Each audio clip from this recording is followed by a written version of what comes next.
Hi everyone, Ned here from Drive EV. Today I'm going to show you how to do a Carwings update on a Nissan Leaf. When you buy a Carwings update from us, you can order it with an SD card. This is the courier version we call it, so you get the SD card, some stickers to go over the Japanese buttons over there, and some other stickers to go on the visor and the door jamb for the tyre pressures as well. So to be able to do this update, what we need to do is we need to trick the car into doing a firmware update and then quickly swapping it out for this card, which has got our English version on it. So the easiest way to do that is first you open up the screen by pressing the open tilt button, and you want to remove this cover here for the SD card that says map B. This is the SD card that we will be replacing later, and we'll have to do it quickly, so you want to be aware of where it is and have the cover removed. Now you want to close it, and this is the power button, and it also mutes the audio, so the audio is on now, and you press it again and it says audio off. Audio off is what you want. Once it says audio off, you can turn the car off. Put it back in ready mode. Once it turns on, there's these buttons here that are still in Japanese. We do have the covers for it, but that's map, menu and status.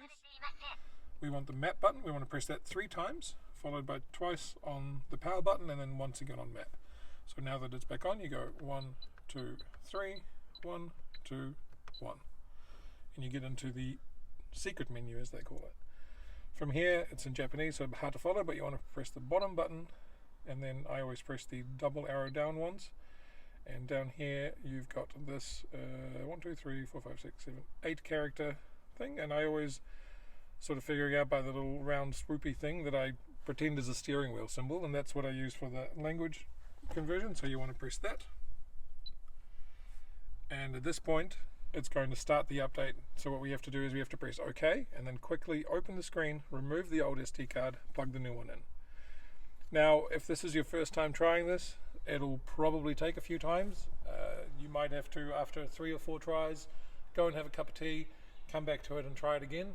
It's people do struggle with it, but they do all get it eventually. So we'll show you how to do it. So we'll just press OK, open it up, remove the card, plug the new one in, close it back up, and now you'll get this black screen with some orange writing on it, and that means that you've done the right thing and it's worked properly. If you get a blue screen, you just want to try it all again.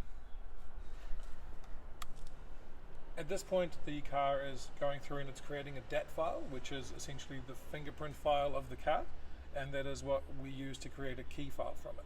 So it says here it's exported the license file, license data, and the license data is written, and it says please remove the map SD slot.dat file to register. So we're going to open this up.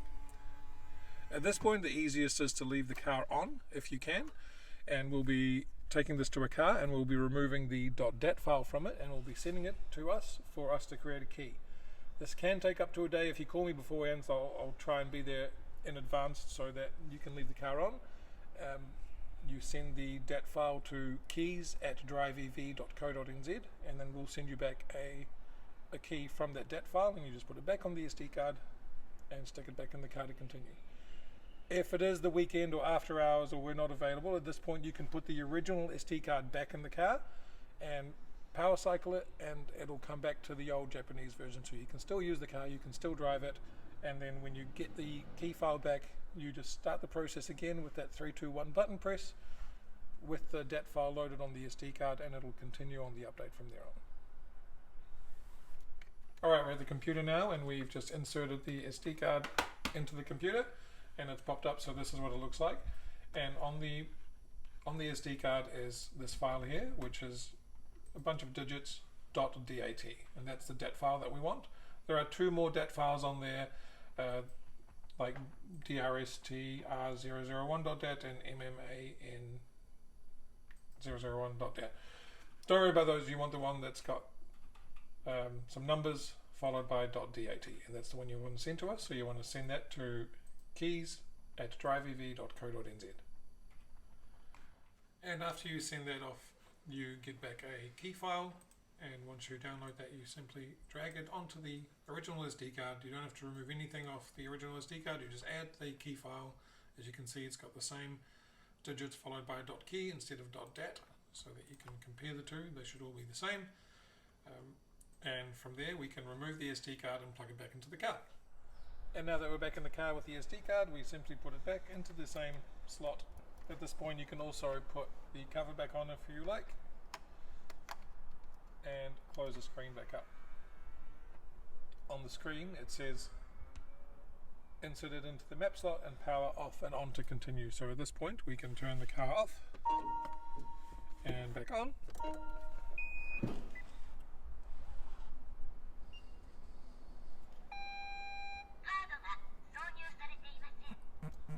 After all of the beeping and talking, it's now come back to that same black screen with orange writing on it, and at this point it'll start doing some more of the update. Firmware boot loading, it actually now says completed. It says 22 seconds. So at this point we once again turn the car off and power it back on again.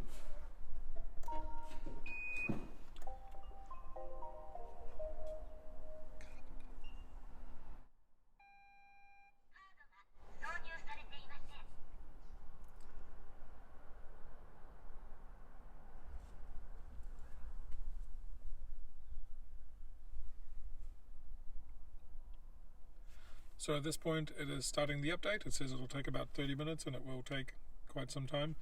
Here is a little counter that you can see how it goes, and so you know roughly how long it's going to be. So it's going to take quite a little while to finish it, but at this point you just leave the car alone until it's finished and then we'll come back to it. Okay, and now that it's been about half an hour and the car is done, and it says down the bottom, update complete, please power off and on to continue. So at this point we'll once again turn the car off, turn it back on again,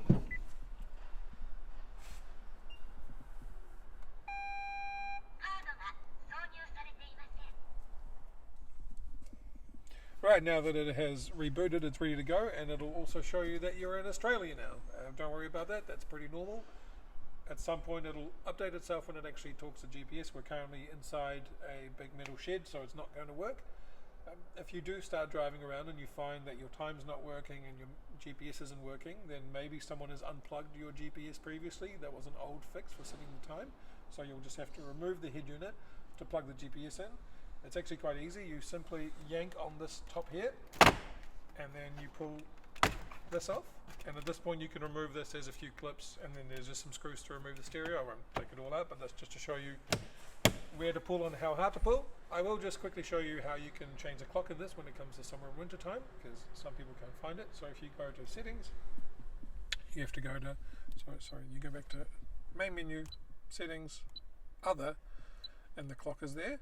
And in here you can set your summer and winter time. You can turn it on and off to change the time. And that's on how we update a Carwings head unit to English.